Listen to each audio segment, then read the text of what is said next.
साथियों नमस्कार। इस समय हम गुरुद्वारा पत्थर साहिब पर हैं।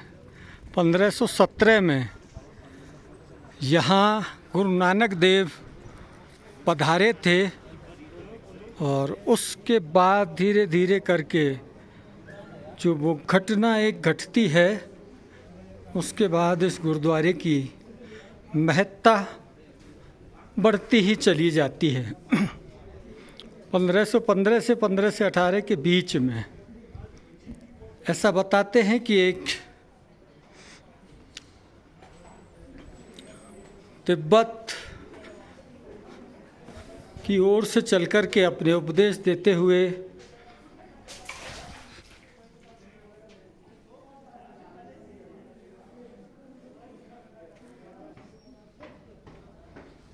जब यहाँ बाबा नानक देव आए तो उन्होंने कठोर तपस्या की। उस तपस्या के दौरान यहाँ रहने वाले एक राक्षस ने उनकी तपस्या में व्यवधान डाला। स्थानीय लोग उस राक्षस से बहुत दुखी थे। गुरुदेव ने लोगों को उसके दुख से उबारने के लिए घनघोर तपस्या की। घनघोर तपस्या करने के दौरान जब राक्षस को इस बात की जानकारी मिली तो उसने एक पत्थर फेंक करके गुरुद्वारे तपस्यारत पहाड़ी पर तपस्यारत गुरुदेव के जीवन को समाप्त करने की कोशिश की, लेकिन ऐसा हो ना सका। गुरु नानक देव जी की तपस्या अटल और प्रबल थी कि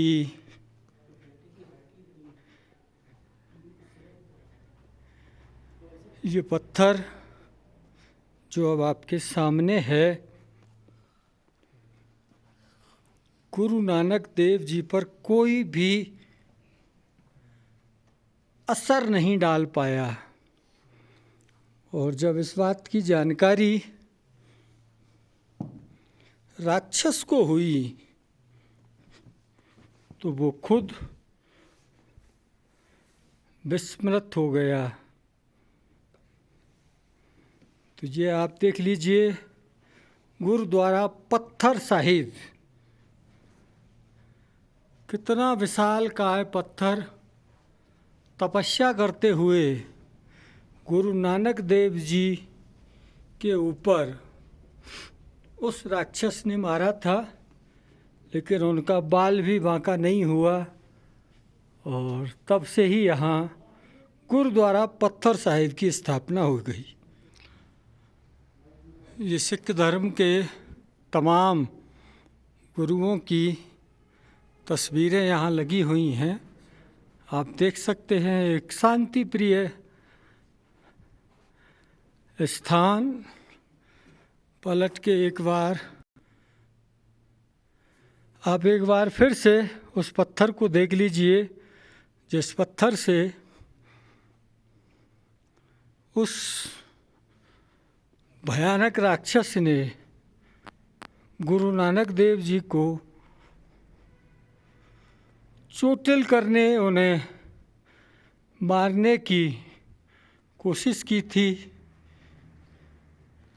मगर उसका ये प्रयास विफल हो गया। आकार देख करके ही आप अनुमान लगा सकते हैं कि राक्षस भी कितना बलशाली रहा होगा। एक नज़र से एक बार इस कहानी को फिर से आप सुन लें।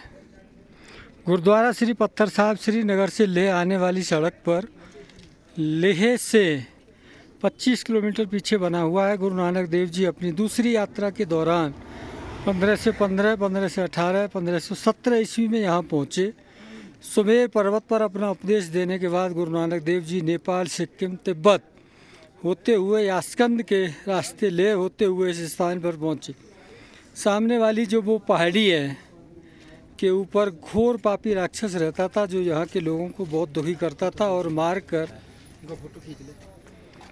नीचे नदी खा जाता था। गुरुजी दुखियों की पुकार सुनकर इस स्थान पर पहुँचे और नीचे नदी के किनारे गुरुजी ने अपना आसन लगाया। यहाँ के लोगों ने गुरुजी को देखकर राहत की सांस ली, परंतु राक्षस ये देखकर बहुत नाराज हुआ और उसने गुरुजी को जान से मारने की तरकीब बनाई। एक दिन जब गुरुजी समाधि में परमात्मा की भक्ति में मगन थे, राक्षस ने मौका देखकर एक बड़े पत्थर को गुरुजी की तरफ गिरा दिया, जिससे नीचे दबकर गुरुजी मर जाएं। परंतु जाको राखे साइयाँ मार सके ना कोई।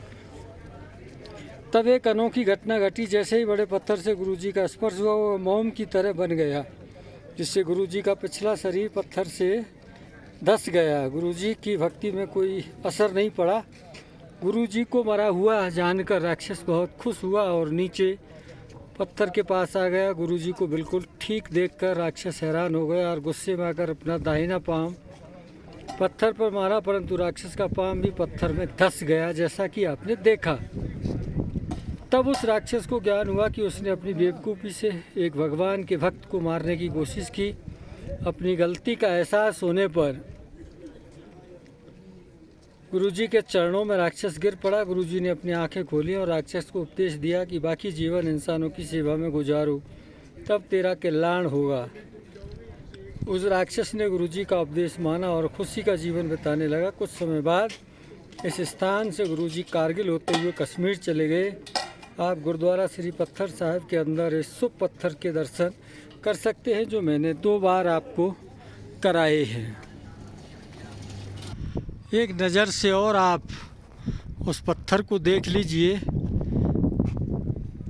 और राक्षस का पैर भी इस पर बना हुआ है। उधर ऊंचाई पर नज़र आपकी जाएगी तो ये वही स्थान है जहां जो सब कुछ घटनाक्रम हुआ उसको मैंने आप लोगों को पढ़ कर के सुना दिया।